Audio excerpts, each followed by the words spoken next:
Hello दोस्तों, welcome to my YouTube channel read and learn by Ramesh sir. तो स्वागत है आप सभी लोगों का हमारे प्यारे से channel read and learn by Ramesh sir में। तो आज आपको पढ़ाया जाएगा पत्तियों के बारे में, पत्तियों की बाह्य संरचना और हरित लवक क्या है और रंध्र क्या है, ठीक है ना। और ये प्रकाश संश्लेषण प्रक्रिया जो आपको पढ़ा दी गई है इससे पिछले वीडियो में। और अपचयी क्रिया क्या होती है, उपचयी क्रिया क्या होती है, यानी कैटाबॉलिक एनाबॉलिक भी आपको पढ़ा दिया गया है। तो इस बार वीडियो में हम देखेंगे पत्तियों की कुछ संरचनाएं, बाह्य संरचनाएं क्या होती हैं, ठीक है। फिर आंतरिक संरचनाओं में हमको कक्षा 10 में दो चीजें पढ़ना है, क्लोरोफिल और क्लोरोप्लास्ट के बारे में, यानी हरित लवक और पर्णहरित के बारे में। फिर इससे अगली वीडियो में आपको पढ़ाएंगे हिल रिएक्शन, ठीक है ना। हल्का सी जानकारी इस वीडियो में भी आपको मिल जाएगी हिल रिएक्शन की। तो आइए शुरू करते हैं। तो बिना टाइम वेस्ट किए, और हाँ, जो लोग चैनल पर नए हैं कृपया चैनल को सब्सक्राइब कर ले, और जो लोग पहले से हमारे चैनल पर जुड़े हैं वो वीडियो में अंत तक बने रहे। अगर वीडियो आपको पसंद आती है, अगर वीडियो आपको अच्छी लगती है, लगता है कि हाँ कुछ जानकारी मिली है, तो एक कमेंट और लाइक जरूर कर देना, ठीक है। तो आइए बिना टाइम वेस्ट किए हम शुरू करते हैं। तो आज की हमारी जो क्लास होगी वो होगी पत्ती की, ठीक है ना। ये पत्ती की क्लास है, यानी कि इसे बोलते हैं लीफ, पत्ती। तो पत्ती क्या है, तो जो पत्तियां होती हैं वो पौधों में तना से भी निकल सकती हैं और शाखाओं से भी निकल सकती हैं, ठीक है। तो किसी पौधे में हरे रंग का चपटा और फैला हुआ जो भाग होता है, किसी पौधे में हरे रंग का चपटा और फैला हुआ जो भाग होता है उसका क्या बोलते हैं, आप पत्ती बोलते हैं। यह पत्तियां शाखा से भी निकल सकती है या कुछ पौधों में तनों से भी निकल सकती हैं, ठीक है ना। तो आइए मैं डेफिनेशन लिखता हूं पत्ती की। पत्ती क्या है देखिएगा। तो ये रही आपकी डेफिनेशन। पत्ती क्या है कि पौधों में जो हरे रंग का चपटा और फैला हुआ भाग होता है उसे या बोलते हैं क्या, पत्ती, ठीक है ना। अब पत्तियों की संरचना देखते हैं कि पत्तियों की संरचना क्या होती है।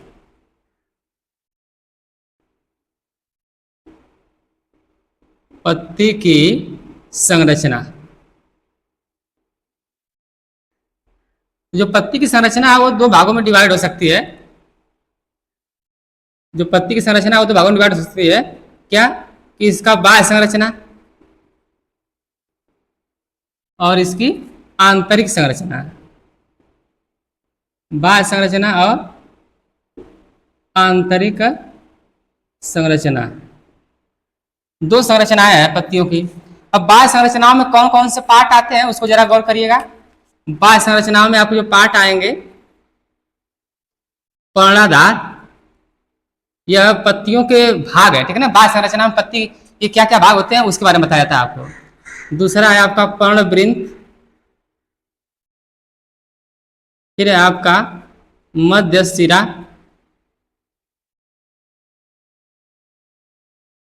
और इसके बाद है आपके सिराएं, फिर है आपका किनारा, फिर है ये शीर्ष, ठीक है। तो ये सब आप देख रहे हैं कि ये पत्तियों क्या है, भाग है, ठीक है। मुख्य रूप से तो पत्तियों को तीन ही भाग बनाए गए हैं, लेकिन ये सब चीज देख सकते हैं और भी कुछ चीजें हैं, जैसे कि सिरा विन्यास भी होता है,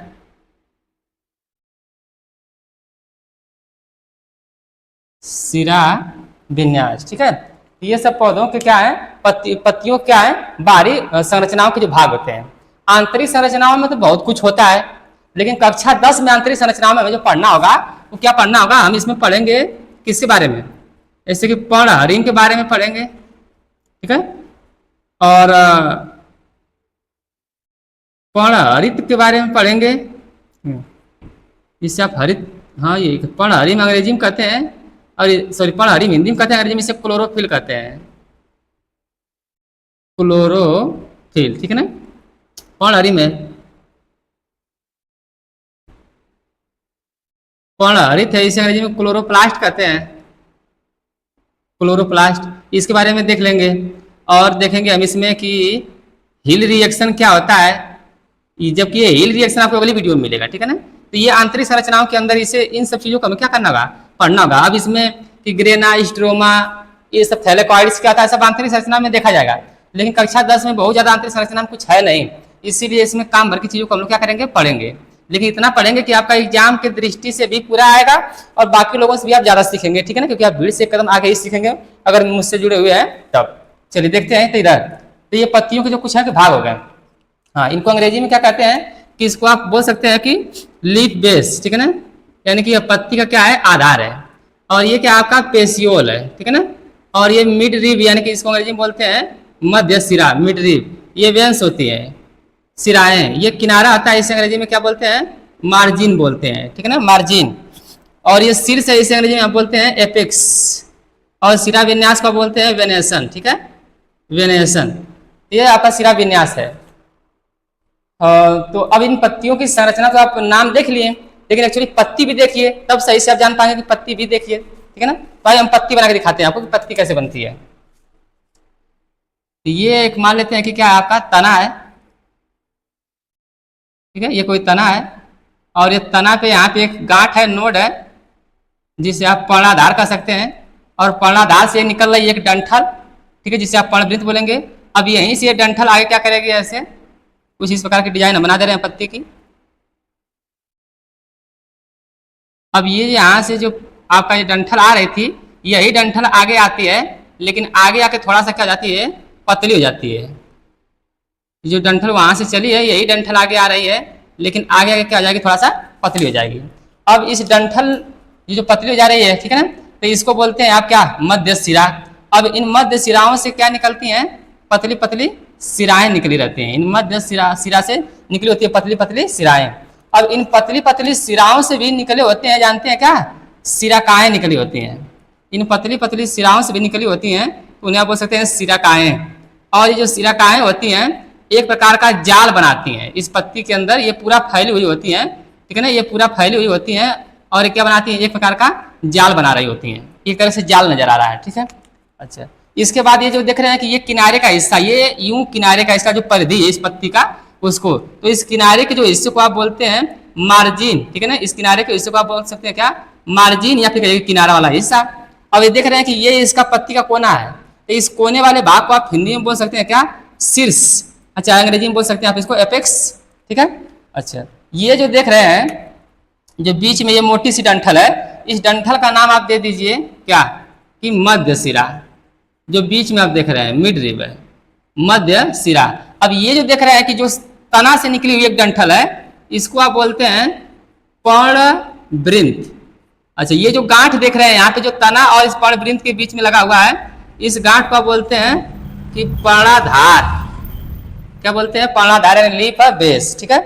अच्छा, इसमें एक और पार्ट होता है जो छूट रहा है हम लोग का यहाँ पे, पर्णफलक, ठीक है ना। एक और पार्ट है जो छूट रहा है, पर्णफलक, इसे आप लेमिना कहते हैं, लेमिना। तो ये देखिएगा, इसमें जो ये वाला हिस्सा है, ये जो पूरा हरे रंग का ये चपटा भाग है, पूरा इस पत्ती के अंदर का जो पूरा एरिया है, ये पूरा एरिया जिसमें चलो ये पूरा आपको ले लेना है ना, ये दोनों साइड का।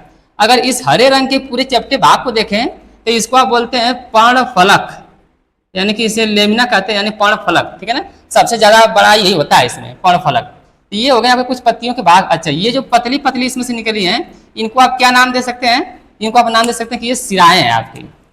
ये क्या है, आपकी सिराएं हैं। तो ये इसको और इसको मिला करके दोनों को लिख देना कि ये क्या है, आपकी सिराएं हैं, वेंस हैं।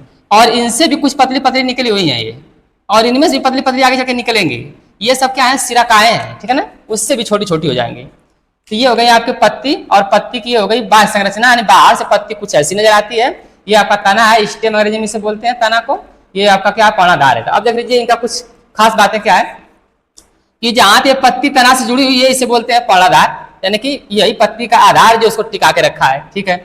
ये पर्णवृंत है जो डंठल का काम कर रहा है। इस डंठल के भरोसे इस पत्ती क्या करती है, घूमती है, यानी जिधर सूर्य का प्रकाश आता है, ये डंठल उधर की दिशा में क्या करता है, मुड़ जाता है, ठीक है। तो ये पर्णवृंत का काम है कि पत्ती को मोड़ना या घुमाना, किधर जिधर से सूर्य का प्रकाश आ रहा होगा उस दिशा में, ताकि प्रकाश संश्लेषण की प्रक्रिया अच्छी हो सके, इसलिए वो घुमाता है उसको, ठीक है। अब ये मध्य सिरा क्या है, कि यह एक जैसे हम लोगों का कंकाल होता है, वैसे ही पत्तियों का ये क्या है, कंकाल है, जिसके सारे पत्तियों का अस्तित्व बना रहता है। ये टिकी रहती है, जल्दी से फटती नहीं है। तो ये क्या है, इनका एक जैसे हम लोग कंकाल होता है, वैसे इनका कंकाल है, मध्य सिरा और सिराओं के माध्यम से क्या बना हुआ है, जाल बना हुआ है।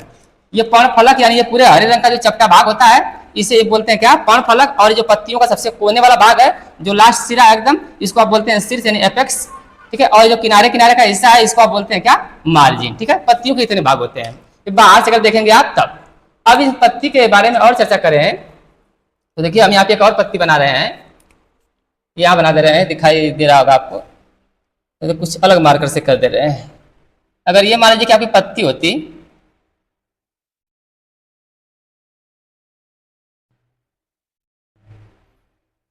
ये अगर पत्ती है, इसमें मध्य सिरा है, ये इसमें सिराएं हैं, ठीक है ना, इसमें छोटी छोटी सिराएं निकली हुई हैं, ऐसे है। तो इन पत्तियों के ऊपर ना, इन पत्तियों के ऊपर एक हरे हरे रंग का धब्बा होता है। हरे हरे रंग का क्या होता है? धब्बा होता है। पत्तियों के ऊपर हरा हरा रंग का क्या होता है बाबू? धब्बा होता है। यहाँ पे देखिए मैं सबको इकट्ठा कर दे रहा हूँ ऐसे, ताकि ऐसे आपको पता चले कि यह क्या है, कि क्लोरोप्लास्ट जिसे आप कह रहे थे, क्लोरोप्लास्ट यानी कि पर्णहरित, ठीक है ना, क्लोरोप्लास्ट है। अच्छा, अब ये हरे रंग का होता है। किस रंग का होता है? हरे रंग का धब्बा होता है, एक तरह से इसके ऊपर दिखाई देता है आपको। ओके, अब देखिएगा, अगर पत्ती की मैं एक और संरचना बनाऊं, या इसी में दिखा दे रहा हूं आपको कि पत्तियों के आंतरिक संरचनाओं में और थोड़ा बहुत बाह्य संरचनाओं में भी कुछ ऐसे ऐसे छिद्र होते हैं जिसकी जो आकार होगा इनका छोटा होगा। ऐसे दोनों को पत्तियों में ही दिखाया जाएगा, लेकिन क्लोरोप्लास्ट का जो आकार होगा वो थोड़ा बड़ा होगा, और जो ये आपका रंध्र इसे बोलते हैं, छोटे छोटे छिद्र होते हैं। तो इन छिद्रों को क्या बोलते हैं आप? इन छिद्रों को बोल सकते हैं रंध्र, ठीक है ना। हिंदी में रंध्र बोलते हैं, अंग्रेजी में इसको बोलते हैं स्टोमेटा। स्टोमेटा बोलते हैं, ठीक है ना। स्टोमेटा ये रंध्र है। दोनों का अपना अलग अलग काम है। स्टोमेटा का भी अपना अलग काम है और रंध्र का भी अपना अलग काम है। यह जो काम है, यह पत्ती के आंतरिक संरचना जब पढ़ेंगे अभी आप, तब जाके आप देखेंगे, ठीक है। अच्छा, इतनी चीजें हो गई। अब थोड़ा अगर इस क्लास की बात करें तो इस क्लास के बारे में, पत्ती की बात संरचना के बारे में इतना ही है। लेकिन अगर बात करें तो हम पत्तियों को बांट सकते हैं, ठीक है ना। और तरीके से अगर बात करें, देखिए हम पत्तियों को बांट सकते हैं कैसे, इसका आप स्क्रीनशॉट ले लीजिए। उसके बाद जो कि हम पढ़ाते हैं तो थोड़ा सा पत्तियों को बांट के दिखाते हैं। यहाँ से पत्तियों का ये पूरा आप स्क्रीनशॉट ले लीजिए। तो देखिए आप जो कि पत्तियों को बांट सकते हैं उनके संरचना के आधार पे ही, सिरा के आधार पे। ये जो सिरा विन्यास होता है आपका, ठीक है ना, इस सिरा विन्यास के आधार पे भी आप पत्तियों को दो भागों में डिवाइड कर सकते हैं। जैसे कि यहाँ पे आप एक्चुअली सिरा विन्यास आप देखें नहीं कि सिरा विन्यास क्या होता है, देखिएगा। पहले आपको बता दूं सिरा विन्यास क्या है, बताना मैं आप भूल गया था। ये जो पत्ती होती है, ये पत्ती बीच में मध्य सिरा होता है, ये सिराएं होती हैं आपकी, और इन सिराओं से निकलती हैं क्या, छोटी छोटी सिराकाएं निकलती हैं। जब ये सिराकाएं निकलती हैं तो एक जाल का निर्माण करती हैं। ऐसे आप पत्तियों को बहुत ध्यान से देखेंगे तो पत्तियों में एक जाल बना होता है, ठीक है ना। ये एक डिजाइन बनी होती है। ये एक प्रकार क्या होते हैं, ये एक प्रकार के जाल होते हैं, जाल होते हैं। तो इस जाल को ही आप क्या बोलते हैं, सिरा विन्यास बोलते हैं, ठीक है ना। तो ये अलग अलग पत्तियों में अलग अलग किस्म के, मतलब कि सभी में अलग अलग नहीं आता है, लेकिन कुछ पत्तियों में एक जैसा आता है, कुछ पत्तियों में एक जैसा आता है। इसीलिए हम इसका दो भागों में डिवाइड कर दिए हैं सिरा विन्यास को, ठीक है। तो इसलिए अब ये समझ गया कि सिरा विन्यास क्या है, कि पत्तियों की ऊपरी सतह पर, या ये जो लेमिना वाला भाग होता है जिसे आप कह सकते हैं पर्णफलक, ये पत्तियों के पर्णफलक वाले भाग पे सिराओं के माध्यम से और सिराकाओं के माध्यम से एक जाल बनता है, एक डिजाइन बनती है। इस जाल को या क्या बोलते हैं, सिरा विन्यास यानी वेनेशन बोलते हैं इसे, ठीक है ना। वेनेशन या सिरा विन्यास बोलते हैं। अब सिरा विन्यास आपको क्लियर हो गया होगा कि हाँ सर, पत्तियों के ऊपर जो जाल है उस जाल की डिजाइन को क्या बोलते हैं आप, सिरा विन्यास बोलते हैं, ठीक। चलिए अब इसे मिटा देते हैं। सिरा विन्यास आप समझ गए कि सिरा विन्यास क्या है। तो सिरा विन्यास के आधार पर इसे हम दो भागों में डिवाइड कर सकते हैं। इस सिरा विन्यास दो तरीके का होता है। एक जो होता है आपका जालिकावत सिरा विन्यास होता है, सिरा विन्यास, ठीक है। और एक जो होता है समांतर सिरा विन्यास होता है, समांतर सिरा विन्यास, ठीक। दो किस्म के सिरा विन्यास होते हैं। सिरा विन्यास का मतलब जब भी आप समझना तो पत्तियों के ऊपर जो एक जाल की संरचना बनी हुई है उसी को सिरा विन्यास बोलते हैं। तो सिरा विन्यास जो होता है वो दो किस्म का होता है पत्तियों के ऊपर, यानी कि पत्तियों को सिरा विन्यास के आधार पर दो भागों में बांटा जाएगा। देखिए कुछ जालिकावत सिरा विन्यास वाले होते हैं, जैसे कि मैंने अभी आपको दिखाया, ठीक है ना, वो जाल की तरह से बन रहा था डिजाइन। और कुछ डिजाइन बनती है, जो जाल बनती है वह समांतर होती है। जैसे कि आप केला का भी पत्ती देखे होंगे, अगर केला की पत्ती आप देखे होंगे तो केला की पत्तियां तो कुछ यूं होती हैं, केला की पत्तियां कुछ यूं रहेंगी आपकी, ठीक है। केला की पत्ती कुछ ऐसे लगेगी, बीच में इसमें एक मिड रिब होती है तगड़ी वाली एकदम मोटी सी, मध्य सिरा पे, लेकिन इसके बाद जो डिजाइनें होती हैं कुछ इस प्रकार से पतली पतली होती हैं। केरा में आप देखिएगा जा करके कि केरा में कुछ इस प्रकार की डिजाइनें क्या करेंगे आपको मिल जाएंगी, ठीक है ना। ये जो देखिए एक जाल बन रहा है यहाँ पे भी, बट ये जो जाल है एक समांतर लाइन बना रहा है, ठीक है। तो इसी को बोलते हैं आप समांतर सिरा विन्यास। बट आम को जो पौधे में देखेंगे तो उसमें जो सिरा विन्यास होता है कुछ ऐसा नहीं होता है। उसमें का जो सिरा विन्यास होता है वो कुछ अलग डिजाइन का होता है। इस तरीके से सिरा विन्यास बताएंगे, इसमें ऐसे ऐसे बन जाएगा पूरा, ऐसे ऐसे देश का बन जाएगा इसी में। तो इस तरीके का जो जाल होता है, डिजाइन होती है, ये आपकी जालिकावत होती है। और ये जो डिजाइन है आपकी, ये जो डिजाइन है ये कैसी है, समांतर है। और ये डिजाइन कैसी है, जाल की तरह है। तो ये आपकी जालिकावत सिरा विन्यास हो जाएगा और ये आपका समांतर सिरा विन्यास आता है। तो इसी प्रकार पत्तियों को दो भागों में बांट सकते हैं आप। तो इसमें कौन कौन सी पत्तियां आ सकती हैं, तो इसमें जो पत्तियां आती हैं जैसे कि आप आम की पत्ती ले लेंगे, ठीक है ना, आम की पत्ती, और फिर ये आपकी जामुन की पत्ती हो जाएगी, अमरूद की पत्ती हो जाएगी, और अन्य कोई भी पत्तियां हो जाए। ये सब जो पत्तियां होती हैं आपकी कैसी होती हैं, जालिकावत सिरा विन्यास में होता है और साइज में छोटी रहेंगी, ठीक है ना, बहुत लंबी नहीं जाएंगी।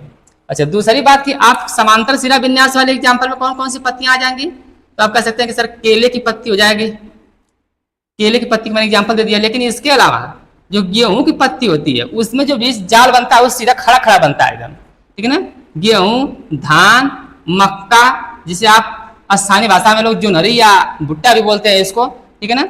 इन जो पौधे होते हैं, ऐसे पौधों में जो सिरा विन्यास होता है, यानी कि जो डिजाइन बनती है सिराओं या सिराकाओं के माध्यम से, वह डिजाइन कैसी होती है, समांतर होती है।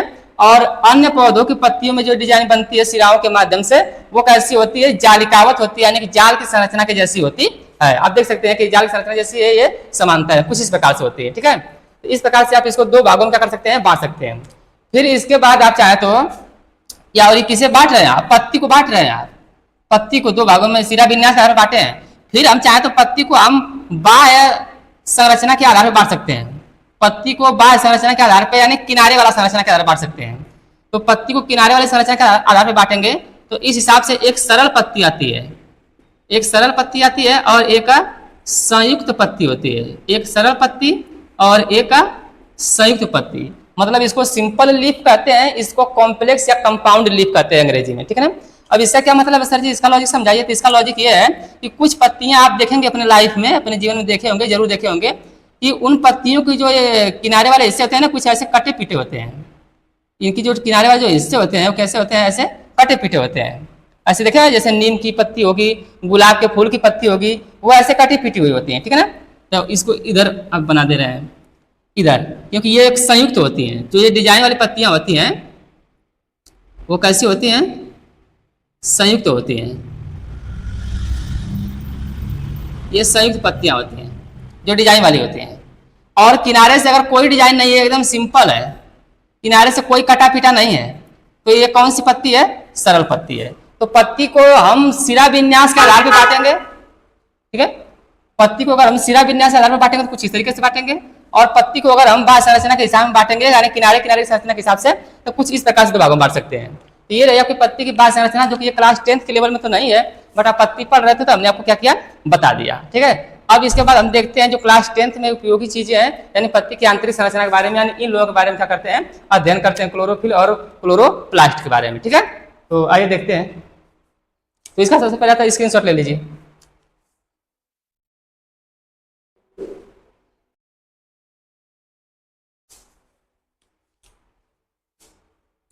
तो देखिए आंतरिक संरचना क्या है, तो कोई परिभाषा नहीं रहेगी इसकी कि आंतरिक संरचना क्या है, ठीक है ना।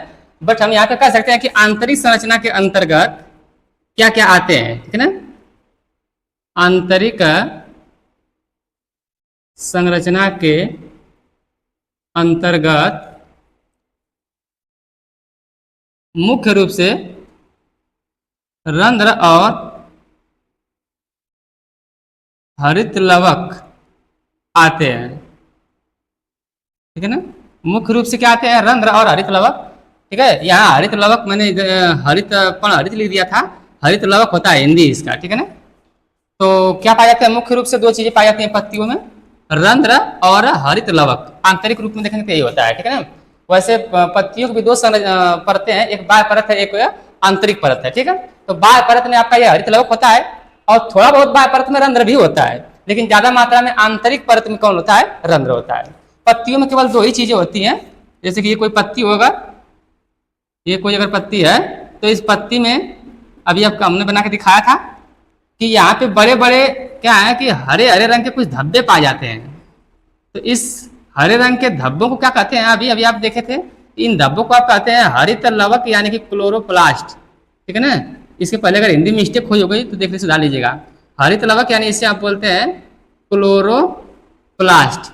और इसी पत्ती के आंतरिक संरचनाओं में छोटे छोटे ऐसे छिद्र पाए जाते हैं, जिससे हम बोलते हैं, इन छिद्रों को क्या बोलते हैं, इन छिद्रों को हम बोलते हैं रंध्र। ऐसा हमने अभी कुछ देर पहले भी आपको बताया था। ठीक है ना, तो पत्ती में मुख्य रूप से यही होता है रंध्र और हरित लवक। रंध्र को हम बोल सकते हैं, अंग्रेजी में बोलते हैं स्टोमेटा। ठीक है ना, रंध्र को अंग्रेजी में बोलते हैं क्या, स्टोमेटा, और हरित लवक को बोलते हैं क्लोरोप्लास्ट। यही 2 मुख्य अंग हैं किसके, पत्ती के। ठीक है ना, चलिए, तो आंतरिक संरचना के अंतर्गत मुख्य रूप से 2 ही अंग आते हैं पत्तियों के, कोशिकाओं के जो अंग होते हैं रंध्र और हरित लवक आते हैं। अब इन दोनों के बारे में बारी बारी से पढ़ लेते हैं। तो सबसे पहले हम पढ़ते हैं रंध्र के बारे में। ठीक है, तो मैं आपको बता दूं कि अब यहाँ से इसको मिटा रहा हूं और एक रंध्र को मैं बड़ा करके आपको दिखा रहा हूं, क्योंकि रंध्र भी एक प्रकार की कोशिका का अंग है। ठीक है, तो इसको मिटा करके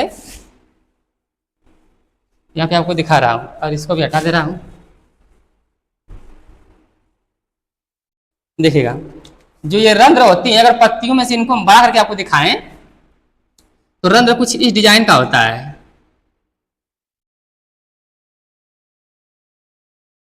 ये आपके इसके ऊपर कुछ ऐसे डिजाइन की कोशिकाएं होती हैं 2 ठे, और इसके चारों तरफ कुछ अन्य सहायक कोशिकाएं भी होती हैं। ठीक है ना, ये जो डिजाइन यहाँ पे आप देख रहे हैं कि यह एक प्रकार से बना हुआ, आपको ये छिद्र दिखाई दे रहा है, ये छिद्र आपको दिखाई दे रहा है। इसी छिद्र को आप बोलते हैं क्या, कि रंध्र छिद्र। और ये जो है आपके क्या है, जो किनारे किनारे फूल जैसी संरचना आप देख रहे हैं, इसको आप बोलते हैं सहायक कोशिका, सहायक कोशिका। और ये जो 2 ठे आप देख रहे हैं कि यह एक सेम की तरह है। ठीक है ना, कैसा है, सेम के बीच के डिजाइन में होता है, ये कुछ सेम के बीच के डिजाइन में होता है। बनाने में थोड़ा सा मिस्टेक है कि सेम के बीच के डिजाइन का रहेगा ये। तो ये जो आप देख रहे हैं 2 ठे सेम के बीच आकार की, ये भी क्या है, कोशिकाएं ही हैं, बट इसको हम बोलते हैं रक्षक कोशिका। इसको बोलते हैं रक्षक कोशिका, यानी कि गार्ड सेल है। और ये कैसी है, हेल्पिंग सेल है, इनकी सहायक कोशिकाएं हैं। और ये क्या है, रंध्र छिद्र है जो बीच में आप देख रहे हैं। ठीक है ना, ये जो बीच में छिद्र इतना बड़ा बच रहा है, ये अगर इन कोशिकाओं के अलावा, अब ये जो रक्षक कोशिकाएं होती हैं, 1 2 होती हैं। किसी भी रंध्र के पास सिर्फ 2 ही रक्षक कोशिकाएं हो सकती हैं। और इन रक्षक कोशिकाओं के अंदर क्या होता है, आपका ये सब क्लोरोप्लास्ट होता है, केंद्रक होता है। ठीक है ना, ये सब चीजें पाई जाती हैं। रक्षक कोशिकाओं में क्या होते हैं, जो धब्बे देख रहे हैं आप, ये क्लोरोप्लास्ट है और इसमें क्या है, कुछ केंद्रक है। ठीक है, ये सब चीजें पाई जाती हैं। और इसमें राइबोसोम भी होता है, हाँ, और हरित लवक तो होता ही है, और केंद्रक भी पाया जाता है। ठीक, तो ये आपकी एक जो डिजाइन देख रहे हैं, ये पूरा एक डिजाइन जो है ये रंध्र का डिजाइन है। ठीक है, ये पूरा जो संरचना देख रहे हैं किसका संरचना है, रंध्र का संरचना। रंध्र में क्या क्या चीजें होती हैं, सहायक कोशिकाएं होती हैं, 2 रक्षक कोशिकाएं होती हैं। और इन रक्षक कोशिकाओं में क्या होता है कि हरित लवक और केंद्रक पाए जाते हैं, इसलिए इन्हें जीवित कोशिका भी कहते हैं। मतलब कोशिका 2 होती है, मरी हुई तो कोई नहीं। आप जिस एक जीवित कोशिका होती है, एक मृत कोशिका होती है। जबकि मरता कोई नहीं है, जिसमें केंद्रक पाया जाता है उसे जीवित कोशिका बोलते हैं, जिसमें केंद्रक नहीं होता उसे मृत कोशिका कहा जाता है। तो इसमें केंद्रक है, इसलिए कैसी कोशिकाएं हैं, जीवित कोशिकाएं हैं। ठीक है, अब यह जो छिद्र होता है, यह कभी बंद हो जाता है तो कभी खुलता है। और इसी छिद्र के माध्यम से पौधे क्या करते हैं, श्वसन प्रक्रिया करते हैं और ऑक्सीजन गैस को बाहर करते हैं, CO2 गैस को अंदर करते हैं। और भोजन बनाने के उपरांत जो जल का निर्माण हो जाता है, उस जल के निर्माण को इसी छिद्र के माध्यम से बाहर भी करते हैं, उससे हम वाष्पोत्सर्जन क्रिया करते हैं। तो मेरे ख्याल से आप रंध्र के सारे कार्यों को जान गए। देखिए, एक बार फिर समझ लीजिएगा कि रंध्र में क्या कार्य है, कि रंध्र में कौन कौन से अंग होते हैं। ठीक है ना, या रंध्र कोशिकाओं में क्या क्या पाया जाता है। तो रंध्र कोशिकाओं में एक सहायक कोशिका होती है, 2 गार्ड सेल यानी 2 रक्षक कोशिकाएं होती हैं। और रक्षक कोशिकाओं में केंद्रक और क्लोरोप्लास्ट पाया जाता है, इसलिए इसे हम जीवित कोशिका भी कह सकते हैं। अब इनका काम क्या होता है रंध्र का, तो ये जो रंध्र के अंदर छोटा सा छिद्र देख रहे हैं, इसे आप बोलते हैं रंध्र छिद्र। और रंध्र छिद्र का मुख्य काम है कि श्वसन प्रक्रिया के दौरान या कहीं प्रकाश संश्लेषण प्रक्रिया के दौरान यह ऑक्सीजन गैस को मुक्त करना और CO2 गैस को ग्रहण करने का कार्य करता है। इसी छिद्र के माध्यम से पत्तियां CO2 गैस को वातावरण से ग्रहण करती हैं और इसी छिद्र के माध्यम से पत्तियां ऑक्सीजन गैस को क्या करती हैं, बाहर करती हैं। और जब प्रकाश संश्लेषण प्रक्रिया के दौरान जल का जो निर्माण होता है उस जल के को बाहर भी करती हैं, तो इसी छिद्र के माध्यम से करती हैं। ठीक है, इसी छिद्र के माध्यम से जल को क्या करती हैं, बाहर करती हैं और इस प्रक्रिया को क्या बोलते हैं आप, वाष्पोत्सर्जन प्रक्रिया बोलते हैं। चलिए, तो अब इस जितना बातें मैं आपको बताया हूँ इसको मैं क्या करके दे रहा हूँ, यहाँ पे लिख दे रहा हूँ ताकि आपको नोट्स भी क्या है मिलती रहे। ठीक है ना, तो ये रहा आपका रंध्र। तो आइए देखते हैं रंध्र के क्या कार्य है और रंध्र की परिभाषा क्या है। देखिए परिभाषा, अब डिटेल्स बताएंगे तो गलत बात है ना, परिभाषा पूछिए तो परिभाषा बताइए। रंध्र किसे कहते हैं, तो आप जानते हैं, मैं अभी आपको सिखाया था कि पत्तियों के ऊपर एक छोटा छोटा छिद्र होता है, ठीक है ना, जिसे आप कहते हैं रंध्र। और यह छिद्र केवल पत्तियों के ऊपर ही नहीं होता है बल्कि पौधों के किसी भी अन्य वायवी भागों में हो सकता है या कोमल भागों में हो सकता है। जो मुलायम हिस्से होते हैं पौधे के उनमें रंध्र पाए जा सकते हैं। ठीक है, क्या लिखा गया है कि पौधे की पत्तियों व अन्य कोमल वायवी भागों की बाह्य त्वचा में छोटे छोटे छिद्र पाए जाते हैं, जिससे क्या बोलते हैं आप, रंध्र बोलते हैं, यानी स्टोमेटा बोलते हैं। ठीक है, तो रंध्र आपको समझ में आ गया। अभी पीछे भी कई बार बता चुके हैं कि रंध्र क्या है। अब देखिए रंध्र की संरचना कैसी होती है, तो यहाँ देख सकते हैं कि रंध्र की संरचना हमने बना के रखा है। ठीक है ना, जो इसमें बनाए थे वही आपको लिख भी दिया है कि रंध्र के चारों ओर गुर्दे या सेम के बीच के आकार की दो रक्षक कोशिकाएं पाई जाती हैं या दो द्वार कोशिकाएं पाई जाती हैं।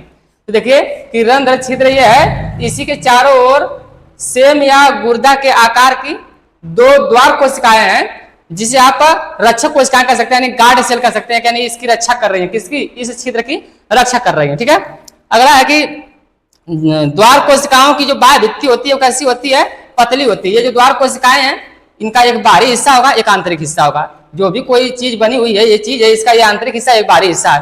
तो इसी तरीके से जो द्वार कोशिकाएं हैं इनके भी दो हिस्से होंगे, एक आंतरिक एक बाहरी।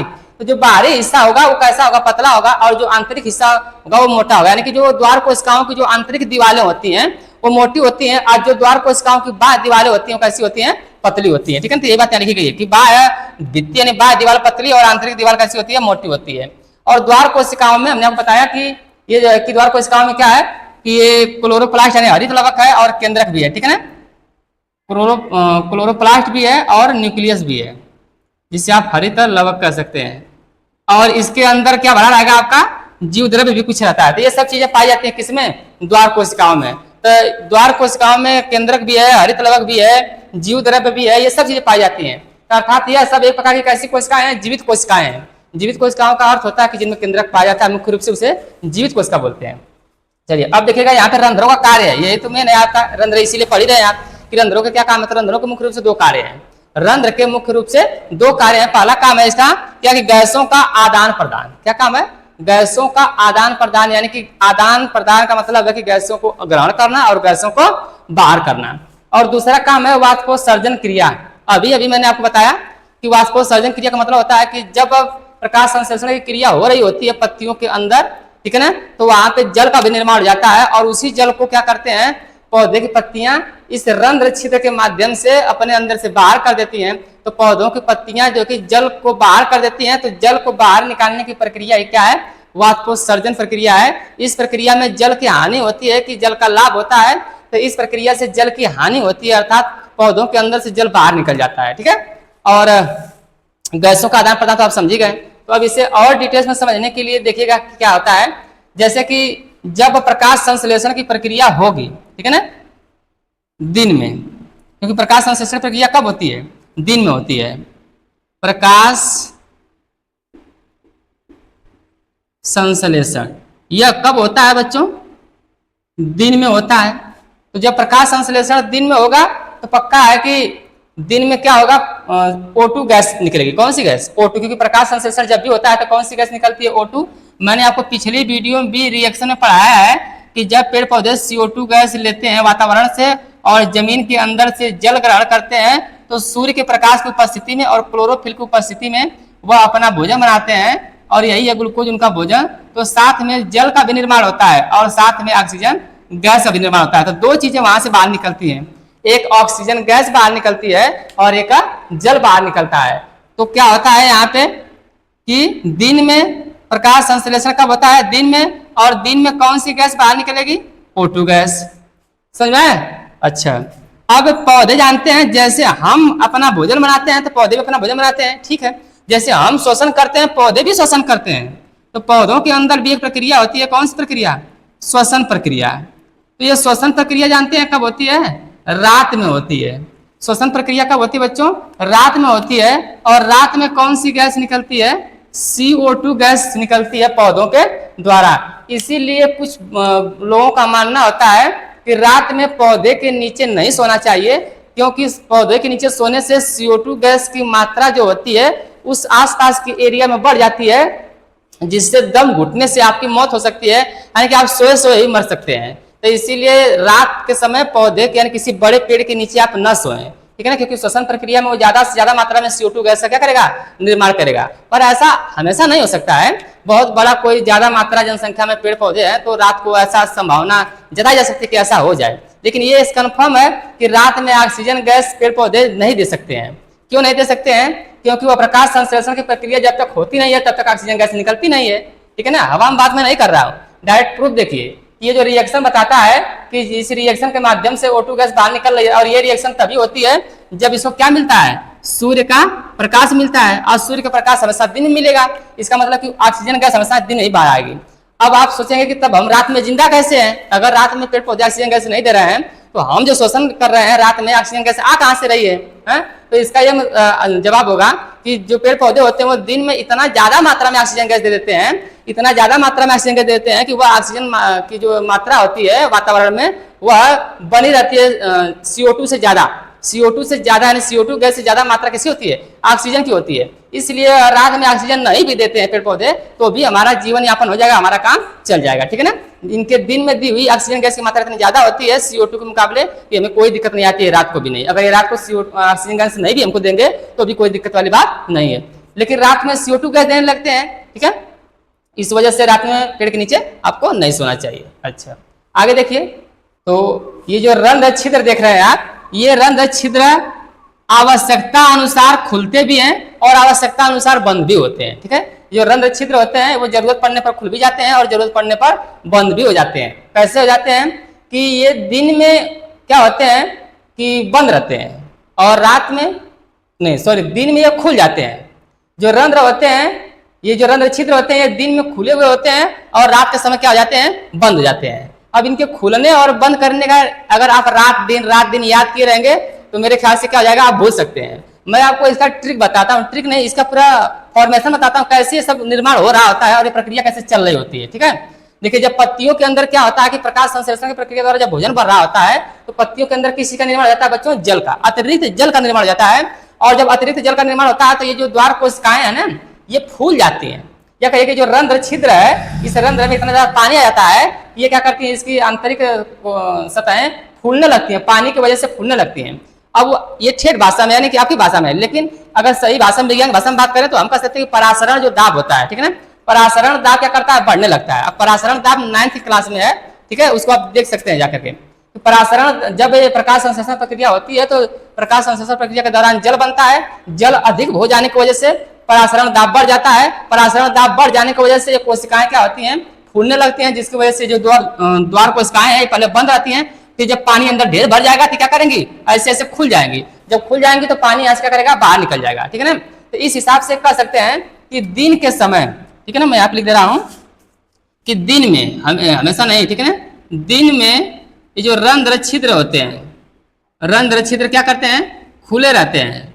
दिन में रंध्र छिद्र खुले रहते हैं और रात में क्या होते हैं? बंद रहते हैं। अब दिन में खुले क्यों रहते हैं ये तो हमने बता दिया आपको, लेकिन रात में बंद क्यों होते हैं ये भी सुन लीजिए।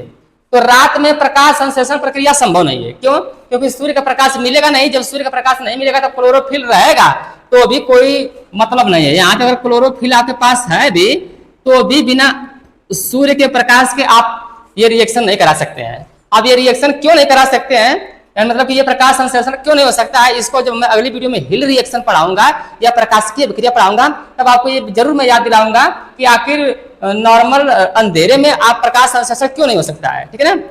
ठीक, तो ये क्लोरोफिल नहीं हो सकता, क्लोरोफिल के होते हुए प्रकाश संश्लेषण की प्रक्रिया पूरी नहीं हो सकती है। तो जब रात में प्रकाश संश्लेषण नहीं होगा तो इसका मतलब है जो एक्स्ट्रा पानी भर रहा था पानी नहीं बनेगा। जब एक्स्ट्रा पानी नहीं बनेगा तो परासरण दाब बढ़ेगा नहीं, बल्कि परासरण दाब क्या होगा, पहले से घट जाएगा। और जब परासरण दाब घट जाएगा तो ये दीवारें जो है, द्वार कोशिकाओं की जो दीवारें, ये अपने आप चिपक जाएंगे और बंद हो जाएंगी। और जब अंदर पानी की मात्रा बढ़ेगी तो अंदर से परासरण दाब बढ़ेगा, और जब प्रेशर अंदर का बढ़ेगा तो ये कोशिकाएं क्या हो जाएंगी, खुल जाएंगे, यानी छिद्र क्या हो जाएगा, खुल जाएगा। ये छिद्र दिन में खुला रहेगा क्योंकि दिन में ही जल की मात्रा बढ़ सकती है और रात में जल की मात्रा क्या हो जाती है, कम हो जाती है परासरण दाब के कारण, ठीक है ना। जैसे कि यार वो आप मुनक्का बेचते हैं, किशमिश पानी में बेचते हैं ना, तो कैसे किशमिश सूखी होती है लेकिन वह सोख करके पानी की वजह से फूल जाती है, उसी प्रकार से ये भी फूलने लगती है, ठीक है ना। तो वो अभी परासरण दाब का ही उसमें कहानी होता है, मुनक्का और किशमिश वाले कहानी में, ठीक है। तो इतनी बातें आपको पता हो गई। तो अब हमारा टॉपिक एक बच गया है आपका हरित लवक। ये रंध्र तो हो गया, अब देख लेते हैं छोटा सा टॉपिक है कि हरित लवक क्या होता है, यानी क्लोरोप्लास्ट क्या होता है। तब तक आप इसका स्क्रीनशॉट ले लीजिए।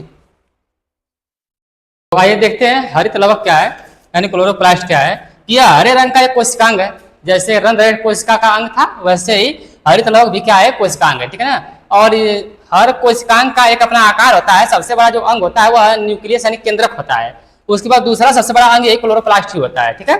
तो यह जिसका हरा रंग होता है, और यह हरा रंग क्यों होता है, क्योंकि उसमें क्लोरोफिल पाया जाता है। तो क्लोरोफिल के कारण ही क्या होता है, ये एक हरा रंग होता है इसके अंदर। और इस पर दोहरी झिल्ली का एक आवरण भी होता है। जो ये क्लोरोप्लास्ट होता है, क्लोरोप्लास्ट के ऊपर क्या होता है, दोहरी झिल्ली का एक आवरण होता है। और क्लोरोप्लास्ट के अंदर एक द्रव भरा होता है, क्लोरोप्लास्ट के अंदर एक द्रव भरा होता है जिसे हम क्या कहते हैं, स्ट्रोमा कहते हैं। खास बात है, याद रखिएगा कि क्लोरोप्लास्ट यानी कि इसके अंदर, हरित लवक के अंदर एक द्रव भरा होता है जिसे आप स्ट्रोमा कहते हैं। और इसी क्लोरोप्लास्ट के अंदर क्या पाए जाते हैं, थैलोकाइड्स पाए जाते हैं, ठीक है ना। यह एक सिक्के जैसी संरचना होती है, एक सिक्के जैसी संरचना होती है जिसे आप थैलोकाइड्स कहते हैं। इसी के अंदर तो वो होता है क्लोरोफिल, ठीक है। और जिसमें Mg उपस्थित होता है, इसके अंदर मैग्नीशियम भी होता है। और थैलोकाइड की सतह पटलिका को ग्रेना कहते हैं। भाषा थोड़ी कठिन है, इसे ध्यान में दीजिए। मतलब अगर थैलोकाइड जो सिक्के की जैसी संरचना होती है, अगर उसको एक के ऊपर रख करके सतत पटलिका बनाया जाए, यानी कि एक के ऊपर रख करके ऐसे परत दर परत रखा जाए तो एक डिजाइन बनेगी, जिसको हम क्या बोलते हैं, ग्रेना बोलते हैं, ठीक है। और इसका मुख्य काम क्या है कि प्रकाश ऊर्जा को रासायनिक ऊर्जा में क्या करता है, बदल देता है। ये इसका मुख्य काम है, ठीक है ना। कि प्रकाश ऊर्जा यानी कि जो सूर्य से प्रकाश आता है, उसी प्रकाश को किसमें बदल देता है, ग्लूकोज में। यानी प्रकाश ऊर्जा को बन ग्लूकोज रहा है ना, अब ग्लूकोज एक रासायनिक पदार्थ है, तो इसके अंदर रासायनिक ऊर्जा है। और वो कौन सा प्रकाश लिया था, सूर्य प्रकाश लिया था। यानी कि सूर्य ऊर्जा यानी सौर ऊर्जा को किसमें बदलता है, रासायनिक ऊर्जा बदलता है। कहिए कि प्रकाश ऊर्जा को किसमें बदलता है, रासायनिक ऊर्जा बदलता है। अब आइए इसका फिगर देख लेते हैं। ये मान लीजिए कि क्या है, आपका एक क्लोरोप्लास्ट है, ठीक है। और यह कैसी झिल्ली से घिरा हुआ है, दोहरी झिल्ली से। एक दोहरी झिल्ली का आवरण हो गया।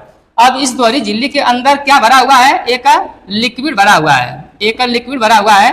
इस लिक्विड को आप क्या कह सकते हैं, इस लिक्विड को आप बोलेंगे स्ट्रोमा, लिक्विड को बोलेंगे स्ट्रोमा। इस लिक्विड के अंदर ऐसे सिक्के जैसी एक संरचना है, ठीक है ना, इसको बोलते हैं थैलोकाइड्स। और यह थैलोकाइड्स अगर एक दूसरे के ऊपर रखी जाए, ऐसे एक दूसरे के ऊपर रखी जाए इस प्रकार से, तो यह अभी एक पिलर की संरचना बनाती है, ठीक है ना।